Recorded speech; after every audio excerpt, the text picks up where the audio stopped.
Welcome back to Long Story Short, crimes and catastrophes, scandals and scammers, secrets and lies. Strange tales you've never heard of, and surprising twists even on stories you thought you already knew. I'm Eugene Bingham. And I'm Adam Dudding. So this is part 2 of a double episode about Mikaere Oketopa, also known as Mikaere Oketopa, the killer who was never there. Basically, because there was too much interesting stuff to fit into a single episode, so we've cut it in half, and this is the second one.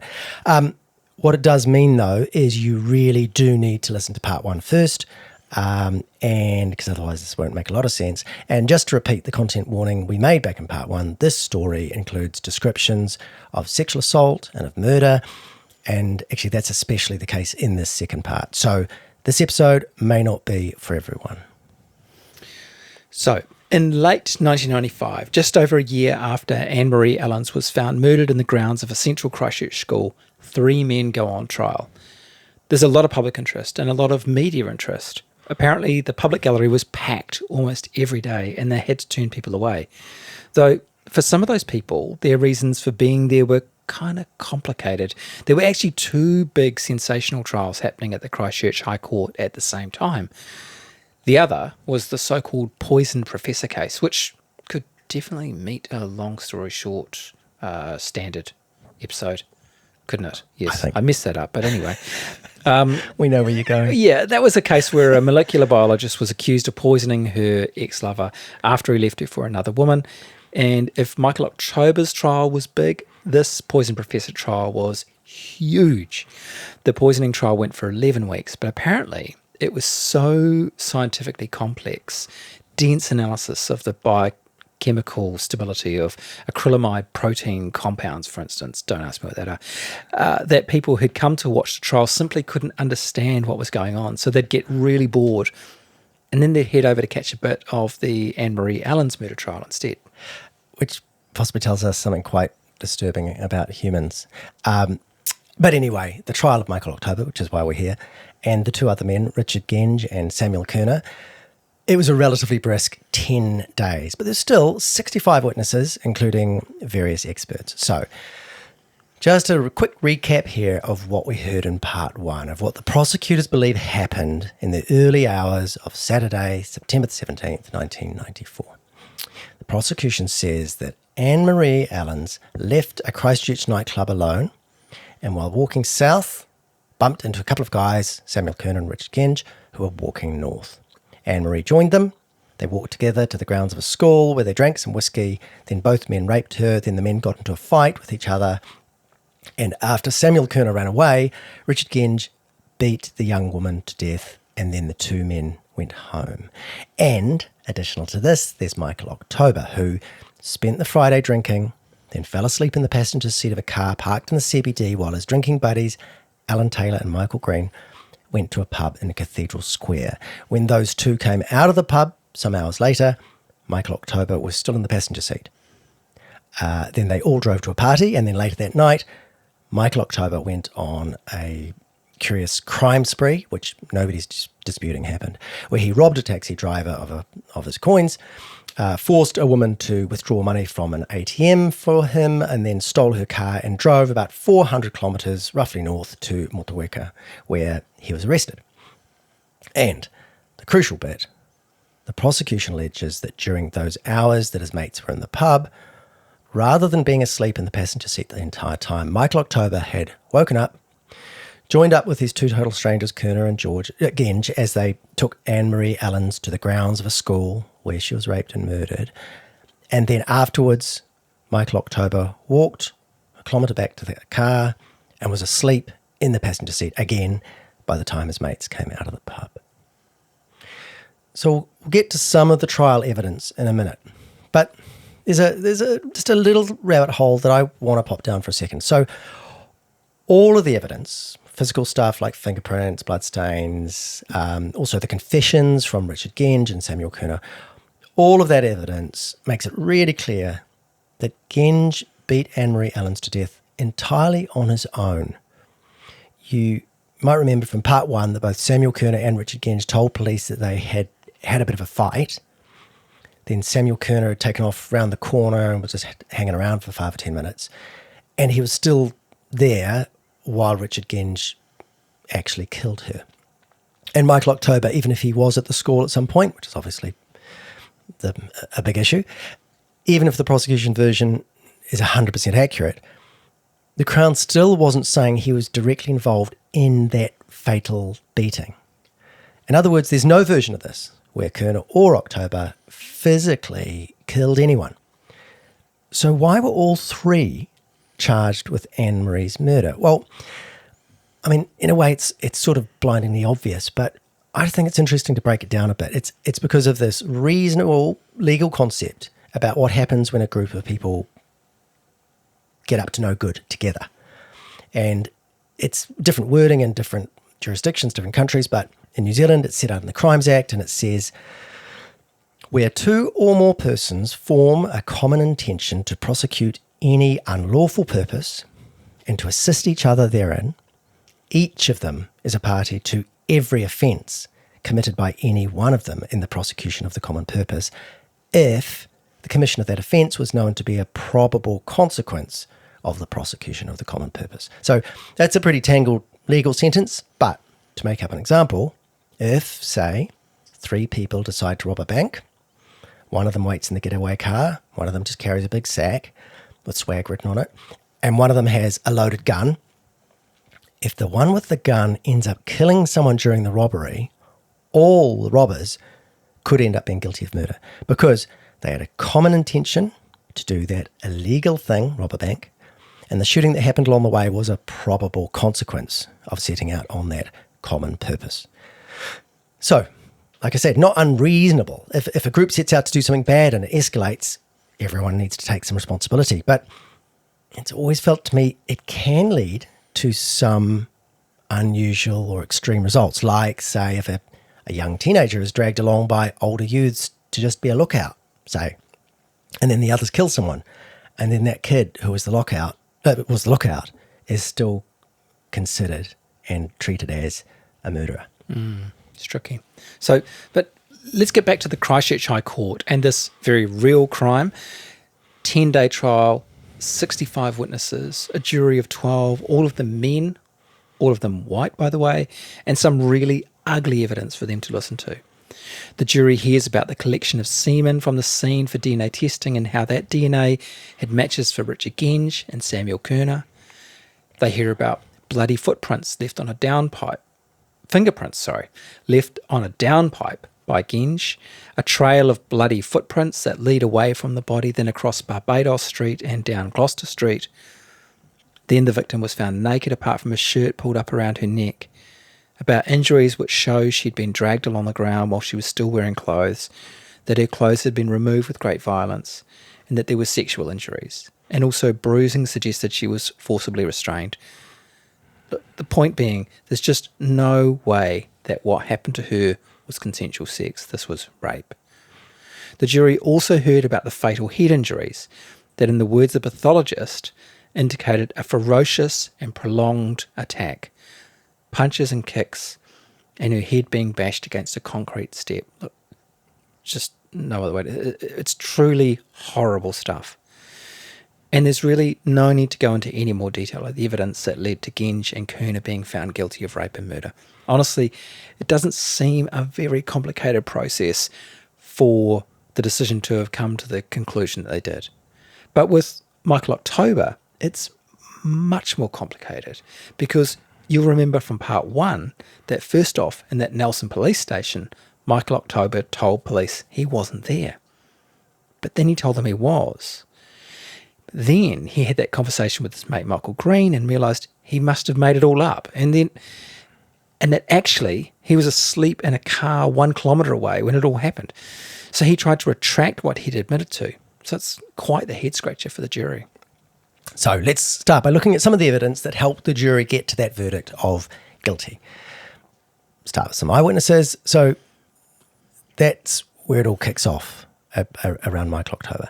As we heard in part one, there's 3 different eyewitnesses and they saw 3 different things. But for the prosecution, the most important one is the woman who was on the street and who met a group of people shortly before Anne-Marie was killed. She says she saw a very drunk woman with 3 men, one of whom was holding the woman up. She describes that guy. The police put together 8 likely photos for her to pick from, and she picks out Michael Oketopa. The thing is, eyewitness testimony is tricky at the best of times. Around the world, innocence projects have overturned convictions that were based on eyewitnesses who just got it wrong. Like, there was a man called Lydell Grant, who supposedly stabbed a young guy to death outside a Texas nightclub in 2010. He was positively ID'd by 6 eyewitnesses, but all 6 of them just wrong. We know this because a decade later, DNA collected from the fingerprints of the victim was retested, and that evidence pointed away from Lydell Grant and towards another guy who didn't even look much like Lydell. And this guy later admitted that he did it. And, not to make it about me, but the only time I've been required to ID a criminal was about 1 million years ago when my friend and I were mugged one night in Lisbon, in Portugal. It was kind of slightly embarrassingly, it was actually by a crowd of children. They were like 11, 12 years old. 12. Yeah, there were a lot of them. It was that whole business of would you rather fight with a horse-sized duck or 100 duck-sized horses? Well, or a bunch of 12-year-olds. Put it this way: they were like 100. Duck-sized horses. There were a lot of them. Quite small on their own. I reckon I could have taken one of them, maybe. Anyway, perhaps 2. Anyway, they also were quite eloquent about the knives that they were going to cut us with. Didn't actually see the knives. Don't know if they existed. Anyway, my friend lost his jacket, and I lost about $4 New Zealand worth of, I honestly can't remember what the currency is in Portugal. It's euros these days anyway. It wasn't euros at the time because it was that long ago. Anyway. Well, you lost it. I lost it. Lost my $4. They were actually really quite polite because we also had the key to our, pathetic little key for our, to lock up our tent back at the campground. And so I got my money out and I was sort of saying, wait a minute, I really need this key for my tent. And they're like, oh, okay. And then I gave them my $4 and I kept the key. So they were sort of friendly while also viciously, murderously mean. And they stole our stuff. Anyway, we walked to the safety of the train station, saw some cops, sort of explained what was going on. The cops said, jump in the car, we'll do a ride around, we'll find them. We drove around, we looked, couldn't see anybody. We got back out. And then we're at the station, we're about to go, well, hey-ho, lost the jacket and $4. And then I saw what I could have sworn was one of the kids who had just monstered us. And I pointed at the kid and the cop sort of, if I remember correctly, had guns and he certainly, cops are scary in Europe. And the cops sort of started striding in this direction of this child. And my friend said, wait, no, there's absolutely no way that was one of the kids who just stole our jacket because he's got a better memory for faces than me. And look, tiny example, I do have an especially bad memory for faces and for names and for actually just about anything that I don't write down.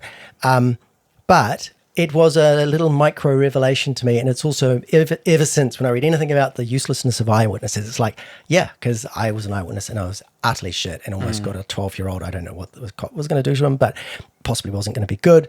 So there you go. So yeah, Adam proves that there's a general issue of reliability or problem with the reliability of eyewitnesses, but there are specific problems with the IDing of Michael Oketopa by that witness who thinks she saw him with that group in the street, such as, though the witness described the 2 other men she saw that night, she never ID'd them from photographs.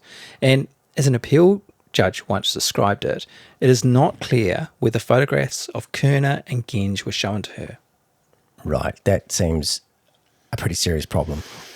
And there was the business we discussed earlier, the fact that at the time that Oketopa was arrested and was being sort of, ID'd as being connected to this, the other 2 hadn't even been picked up yet. That wasn't for another week. So anyway, also, what if it was actually Kerner, say, that the witness saw helping Anne-Marie up? Wouldn't it have been good for her to have at least seen a photo of him so she could rule that out? No, it wasn't him. It was definitely that Oketopa guy. Yeah, that definitely. And the other big issue with the eyewitness evidence is that the other 2 eyewitnesses didn't agree that there were 3 men with Anne-Marie just before her death. One eyewitness, you remember, said that there was just 1 man. The other said there were 2 men. So that puts some doubt in your mind, right? But on the other hand, and this is what happens in trials, you sort of get whiplash from being pulled in different directions. There is the fact that of all the eyewitnesses, the one who saw the 3 men, she got closest to the group and actually said hello to them. So you sort of think you give her testimony a bit more weight. Also, during the trial, the witness who saw only 2 men, and this was from his car as he sat at the lights, under cross-examination, he conceded that because of the lighting, he couldn't be certain whether another person could have been there as well, and he just didn't see him, which was, I mean, you could probably say that at any time. So there is a bit of doubt in both directions. Random thought, is it possible that with the woman who saw 3 guys, one of them was just passing by, which would make the numbers work? I like that theory. I don't have a clue. I didn't find anything where that was suggested in court, and you'd hope that a canny lawyer, if it was plausible, would have suggested that. Her evidence, wherever I've seen it described, seems to have been characterised as 3 men with a woman in a way that it sounds like a definitive group. So that's eyewitnesses.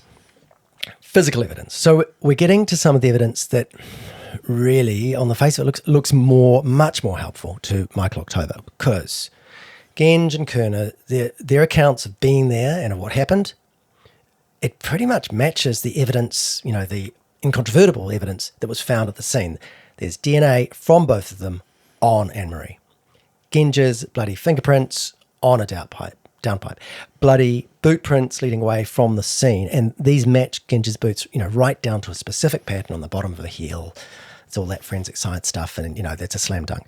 So those two also accurately describe the exact spot on the veranda where the rapes and murder occurred, and that matched the forensic evidence. But for Michael, there's a great big gaping hole here. There's no evidence of this kind to confirm he was even at the school. No DNA matching his was found at Anne-Marie. No fingerprints matching his were found. I mean, there's nothing at that spot on the grass where he'd pointed at and told police he'd had sex with her. Of course, and remember, this is the confession that he later retracted. But look, there is that old line, absence of evidence is not evidence of absence. But the fact is, if there was any physical evidence, even just one of those things, some DNA, some fingerprint, whatever, that Michael Oketopa was at the school, we wouldn't be talking about this case. It would be a slam dunk. There would be nothing to worry about. So one tiny thing, just have to mention, though, pushing the opposite direction, in his early confession, where Michael Oketopa is still saying that, he had sex with Anne-Marie, he does say that he didn't ejaculate, which you could argue might help explain away the absence of his DNA. But I mean, it's a detail of a detail. And what about the alibi? This seems to me the most obvious thing that would have helped Michael Oketopa's defence, right? After Michael Oketopa is in custody and has chatted with his mate Michael Green and realised he must have made a false confession and tries to retract it, from that time on, his story is basically, I couldn't have been there because I was asleep the whole time in that car parked outside Warner's while my mates drank inside the hotel. Now, the jury trial did hear some evidence to support this alibi. Alan Taylor, one of those 2 friends, he told the court that they had left Oketopa in the car asleep, and he was still asleep when they came back out. There's one other important thing. Oketopa's other mate, Michael Green, he wasn't even called to give evidence at all. That little detail kind of blows my mind. Hello? Maybe I need to read more articles about it, but just like, what? Where was he? Why did nobody track this guy down? It seems pretty important. Anyway, it seems pretty important. And more recently, Oketopa's lawyer has said that if Michael Green had been called, he could have testified that not only did he leave Oketopa sleeping, get this, and he returned to him sleeping, but Green also says that Oketopa was still there when he checked on the vehicle 4 times during that night. So that window for Oketopa to have gone off on this, deathly mission is getting smaller and smaller and smaller. Smashed into 4 bits. Yeah. But what makes that alibi quite a bit stronger, right, is just this crazy time condensing. Not condensation. The window is condensing. Anyway, there's a really strong case that Oketopa really was snoozing the whole way through. there is a tiny mention in a 1996 Court of Appeal document, referring back to the trial evidence. It says, in the meantime, another witness, I'm not sure who this was, another witness had seen the car empty. So, again, you're being pulled back and forth the whole time with these bits of info, aren't you? Yeah. But look, alibi or not, obviously one of the biggest things that pointed to Michael Oketopa being at the crime scene and being involved was that for a while he said he was there. And even though he retracted it later, you can see why a jury might think that's a pretty huge deal. So let's take one more chew over Michael Oketopa's confession. So I think another quick recap will help here. Remember, Michael Oketopa had been on an unrelated crime spree in the early hours of Saturday, arrested in Motueka on the Sunday, 400 k's north of Christchurch, and was then being questioned at the Nelson Police Station by Detective Sergeant Brendan O'Fagan. Oketopa was told that he'd been seen with the victim shortly before her death. That's because that eyewitness had picked out his photo. At first, he said he had nothing to do with any murder. That thing we quoted earlier where he says he was drinking in Littleton with 50 people and was then at a party. But then, it seems that Michael Oketopa starts to remember things. Yeah, he did remember that woman. Yeah, he met her that night. He remembered that she was wearing jeans.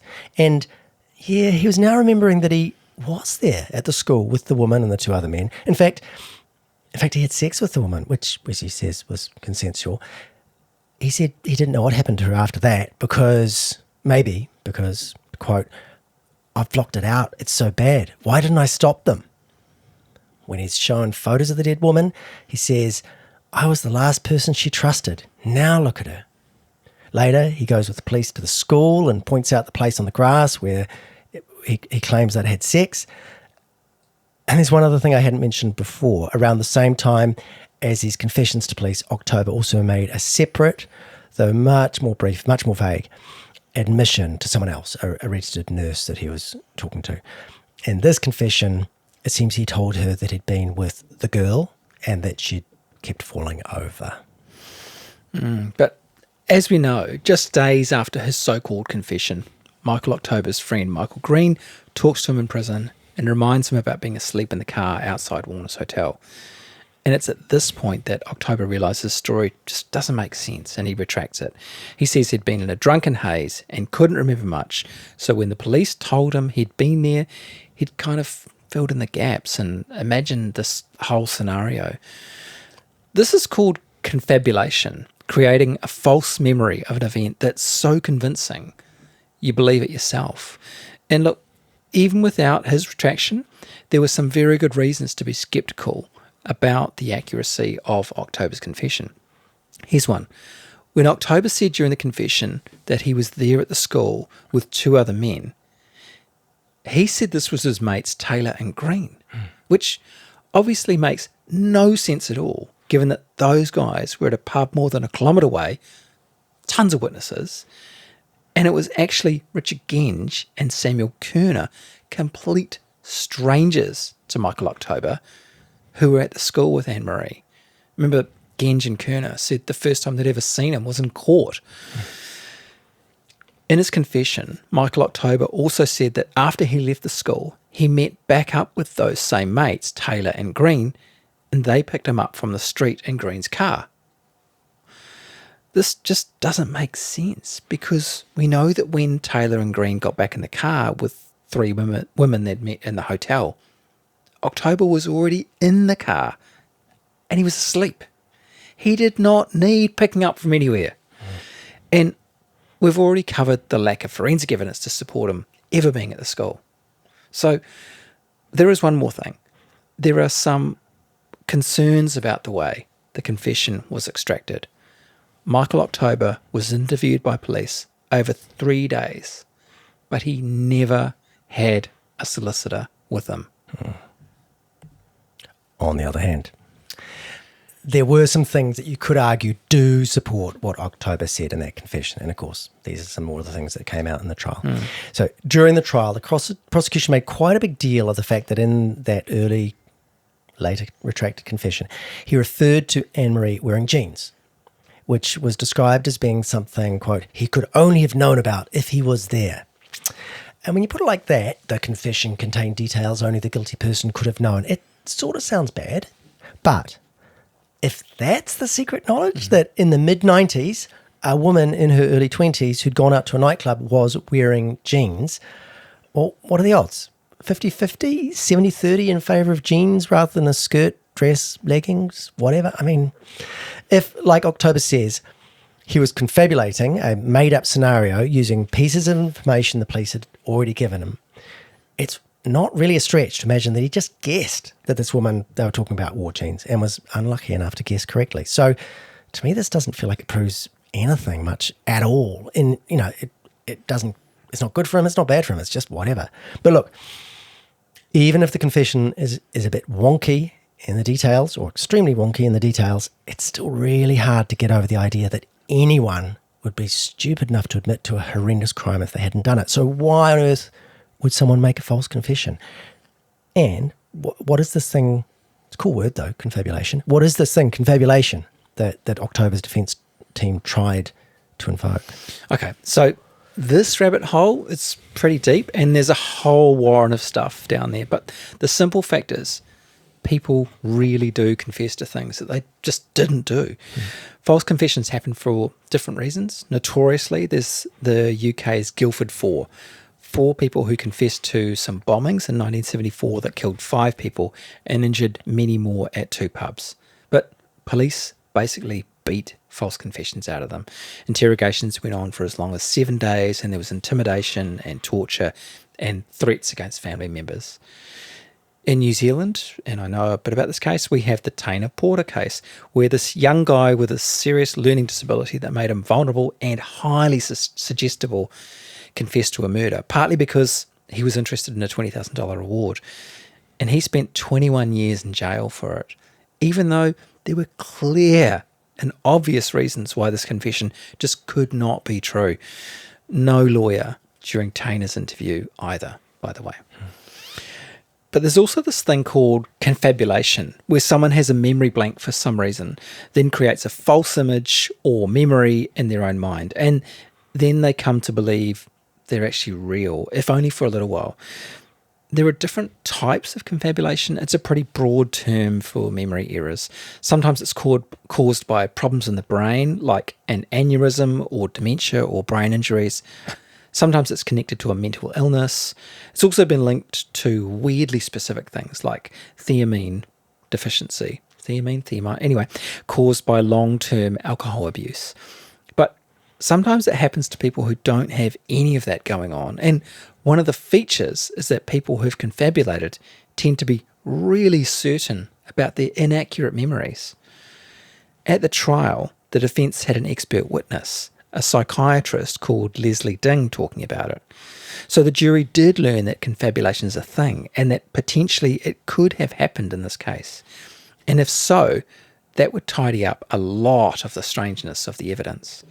But clearly, the jury didn't find the idea of confabulation sufficiently compelling, because they stuck with a version of events where Michael Oketopa was there and he did rape Anne-Marie. And because he'd done this alongside Richard Genge, who then beat her to death, Michael Oketopa said the jury was guilty of murder.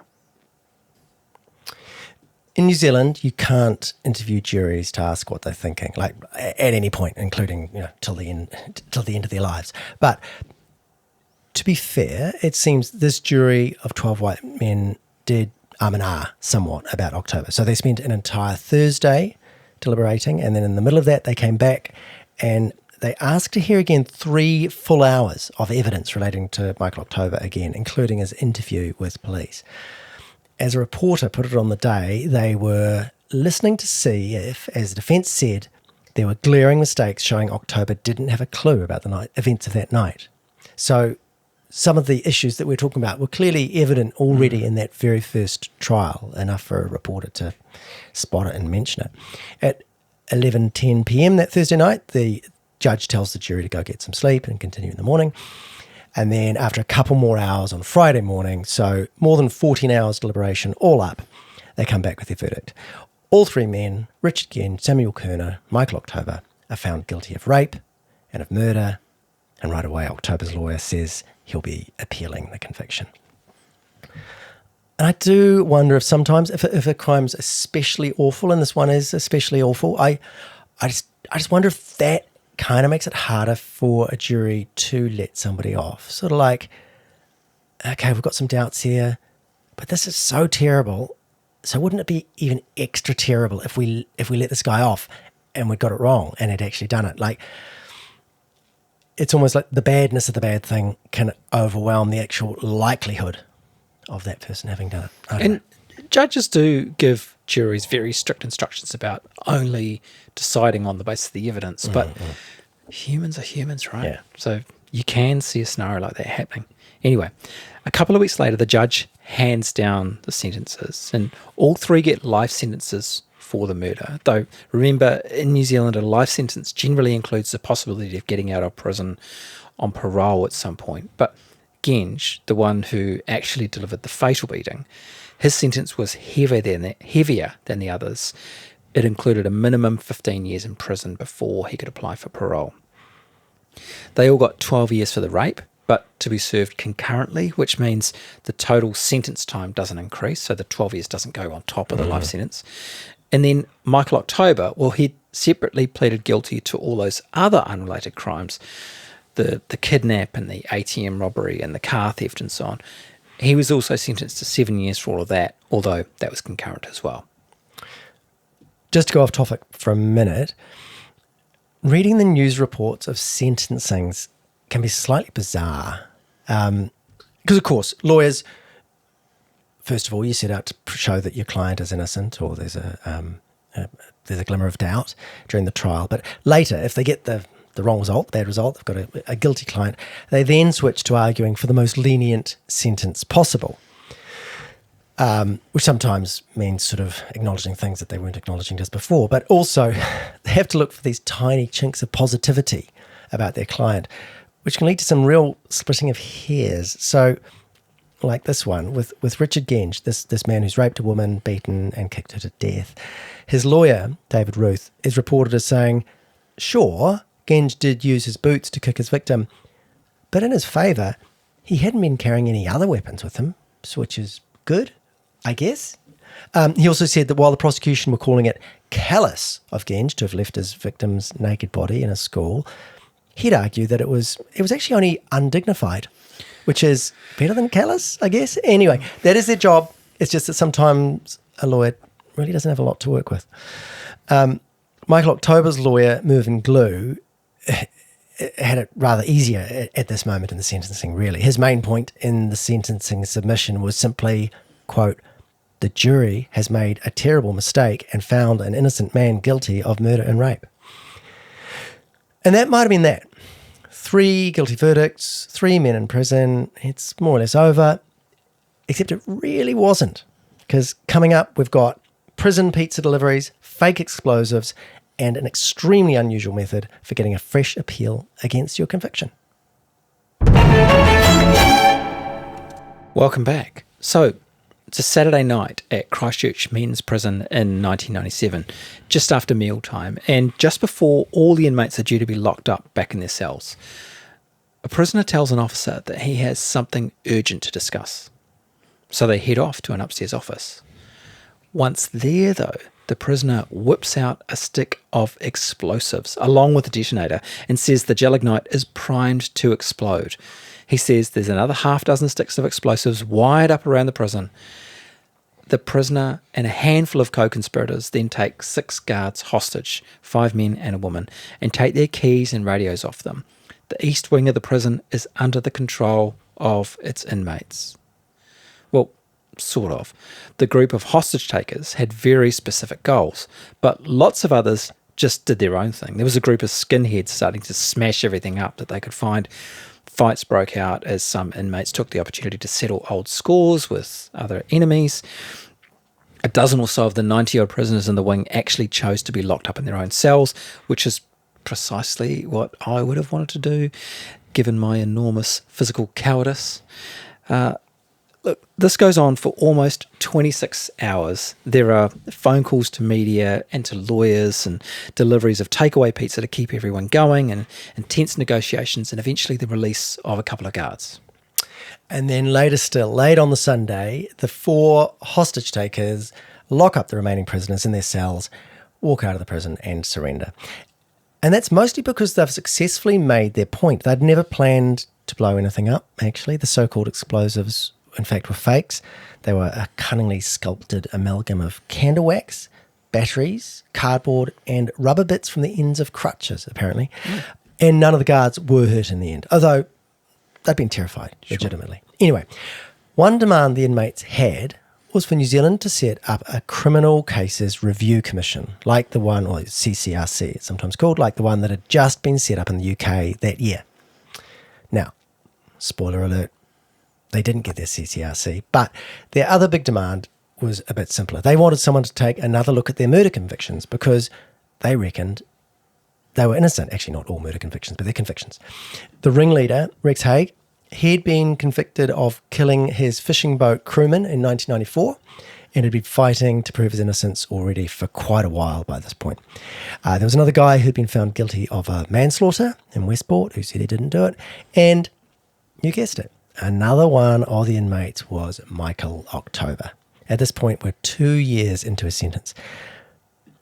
But the 4th person, the really surprising name on that list of 4 hostage takers, is this one, Richard Genge, the guy who had actually killed Anne Marie Allens. And it seems that Genge took part in the hostage taking as an act of support for Mikaere Oketopa because, as far as he's concerned, he knew damn well that Oketopa was innocent of that rape and murder because, frankly, he had done it. Look, taking prison guards hostage isn't technically how you're meant to go about getting an appeal for a murder conviction. But to be fair, Mikaere Oketopa had already tried some more conventional routes. His lawyers and Kerner's lawyers as well had taken a case to the Court of Appeal the previous year, but they both failed. And then, well, look, we're actually going to race through a couple of decades of stuff.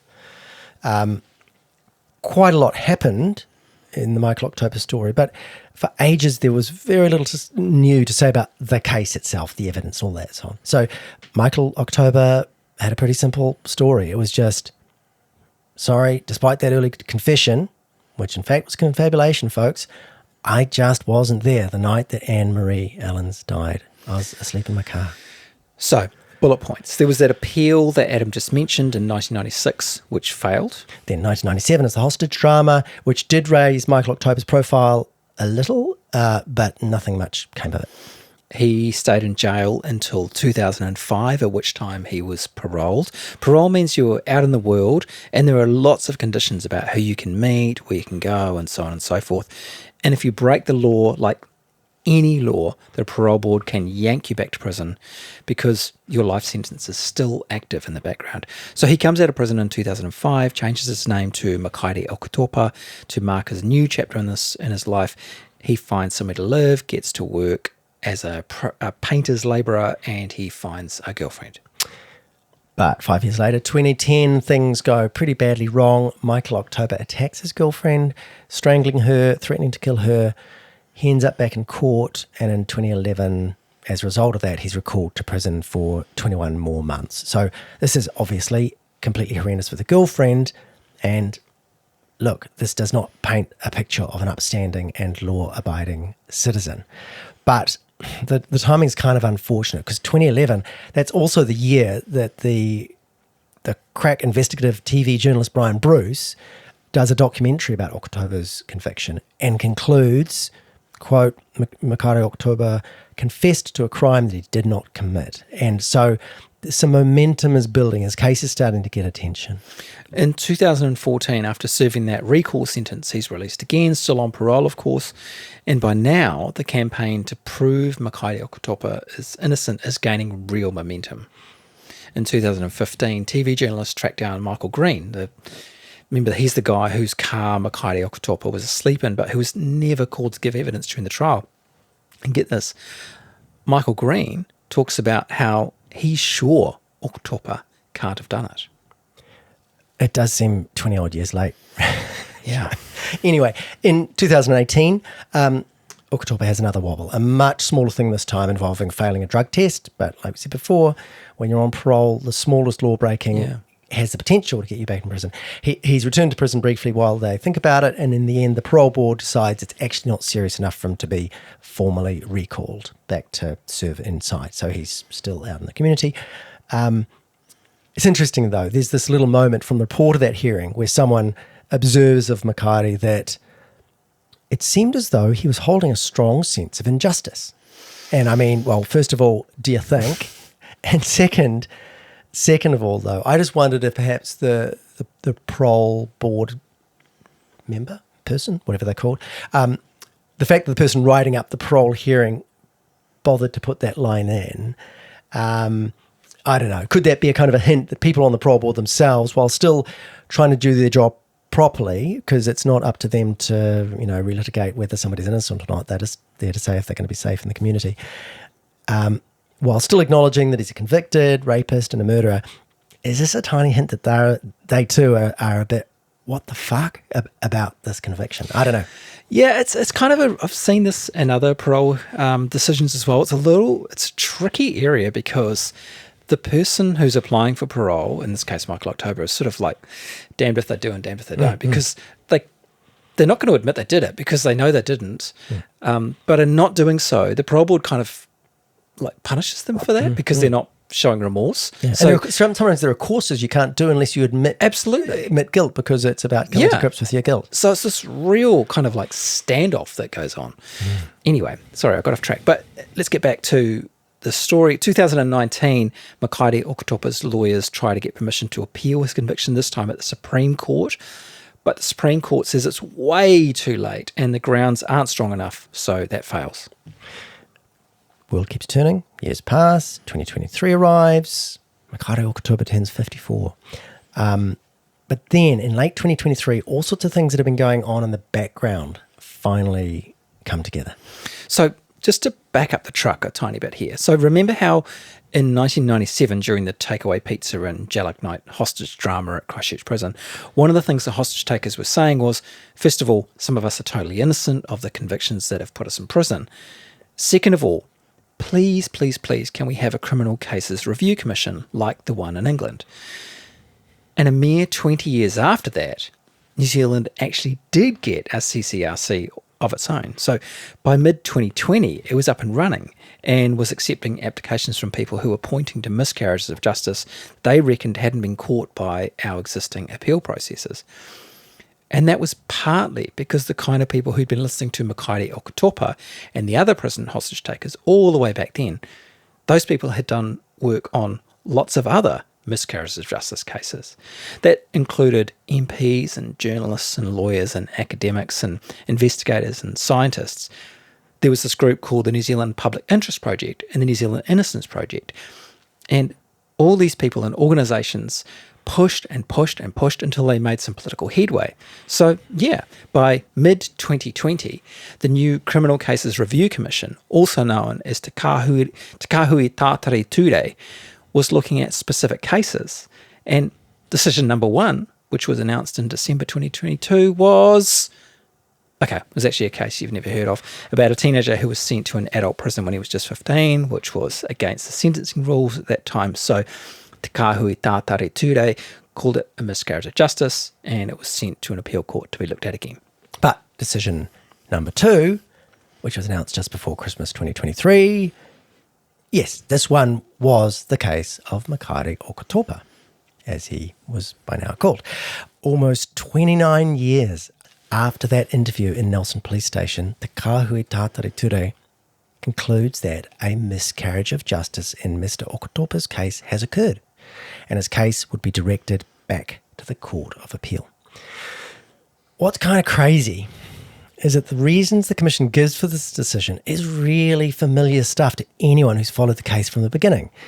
Concerns that Mikaere Oketopa's admissions to police were false confessions, plus concerns about the reliability of identification evidence, plus the improbability that Mr. Oketopa was at the scene of the crime, and another kind of catch-all line about their concerns about, quote, the integrity of the police investigation. There is a reference, though, to some new evidence, and that's because the Commission had gone to a world expert on false confessions and asked him to go over what Mikaere Oketopa had said to police. This expert is from Iceland, and in Iceland they use writing I'm not really familiar with, like I's and O's with slanty accents on them, and there's this D with the curly cross on the top. So I didn't really want to guess how to say his name, so Eugene, we dug into the Te Purongo budget, and Eugene flew to Iceland and got him to say his own name for us into the microphone. Connor, if you can play us that. I'm Gisli Gudjonsson, an emeritus professor of forensic psychology at King's College London. Okay, sounds like he actually lives in the UK. And okay, that was actually him on YouTube talking about something totally different. Yeah, no, I didn't fly to Iceland. But we do know that you say it, Gisli Gudjonsson. And Gisli Gudjonsson is famous for this stuff. He's been an expert witness on confabulation on other big cases. And he said that Oketopa's statements to police had, quote, all the hallmarks of internalized false confessions. And he said the police investigation took on a guilt presumptive mindset from the time the confessions were made. Which sounds to me like a fancy way of saying the police got hung up on Michael Oketopa's confession, even though there were so many reasons to believe he just wasn't there. So, Mikaere Oketopa's case will go back to the appeal court. Now, some journalists caught up with Mikaere Oketopa when that bombshell from the CCRC, the Kahui, was announced, and there was that decision that there's going to be an appeal. Among them was our brilliant former colleague, Michael White. And I should mention that Mike's article in the Post was the one that got us so interested in this case in the first place. Anyway, Oketopa said some pretty interesting things to Mike. He said he wasn't angry that it's taken this long, but he was frustrated. He said, I'm 55 next year. It's over half my life. And he thanked loads of people. Family, his partner, all the campaigners who fought to prove his innocence. He said his life was stable. He has a good job as a metal worker. He was grateful to be alive. He said he'd paid his dues for the crimes he did commit, but because he was still a convicted murderer, he didn't feel fully free. For instance, he still has to report to his probation officer each fortnight. He also told Mike that he recognised that Anne-Marie Allen's family still believed he was guilty and acknowledged the pain and loss her family must still feel. Mike's article ended with this line from Mikaere Oketopa. I'm just here to clear my name and tell them that I didn't do it. I think we're pretty much caught up with Mikaere Oketopa waiting for the appeal court to look at his case one more time. We'll keep an eye on this and might have an update for it when it gets to the Court of Appeal. But for now, it's time for the theme music and some thank yous. Long Story Short is a Te Purongo production. I'm Eugene Bingham, he's Adam Dudding, and over in the corner is Connor Scott, who is producing, editing and wrangling us. My old mate Anton Morgan wrote the theme music. Phil Johnson designed the awesome Long Story Short artwork and logo. And also, infinite thank yous to the many, many journalists like Mike White who year after year just keep reporting what's happening with a case like Mikaere Oketopa's, and also people like the criminologist Jared Gilbert, who's been involved with this case for yonks, and in fact, whose article about the prison riot contained that delicious detail that the fake explosives were made using the rubber stoppers from crutches. Anyway, all that great work ends up in library microfiches and media websites and books and in obscure PDFs on some website somewhere, all of which makes it possible for us to pull together an episode of Long Story Short. We're on all the usual podcast platforms and also on YouTube and everywhere else. So please subscribe, give us 5 stars, maybe even write us a review, and we will see you soon for another episode.